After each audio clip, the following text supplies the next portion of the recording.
بلاول صاحب کی بات پر کہ مولانا فضل الرحمان صاحب کے جلسے میں ہم کھانا بھی بھیجیں گے اور مولانا صاحب کے جلسے میں ہم لوگ بھی بھیجیں گے. یا تو بلاول صاحب واقعی بہت معصوم ہیں، بہت بھولے بھالے ہیں اور ان کو نچلی سطح کی چیزوں کا کچھ پتہ ہی نہیں ہے اور واقعی وہ انٹرنیشنل سطح پہ صرف دھیان دے رہے ہیں، یا واقعی وہ بھولا بننے کی ایکٹنگ کر رہے ہیں.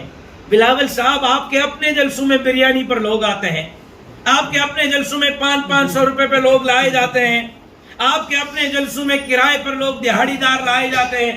آپ ہمیں کیا لوگ بھیجیں گے؟ ہمارے لیے جمعیت علماء اسلام کے کارکن کافی ہیں. اور آپ دیکھیں گے کہ سندھ کے تاریخ میں جمعیت علماء اسلام نے آپ کے اس ظالمانہ حکومتی رویے کے خلاف سراپا احتجاج بنے ہیں. 2 مئی کو آپ کا کھانا آپ کو مبارک، آپ کے رینٹ پر آنے والے دہاڑی دار آپ کو مبارک. جمعیت علماء اسلام کے کارکن کافی ہیں جو سندھ کے تاریخ کا سب سے بڑا اجتماع منعقد کر کے آپ کے جعلی مینڈیٹ کو مسترد کریں گے انشاءاللہ.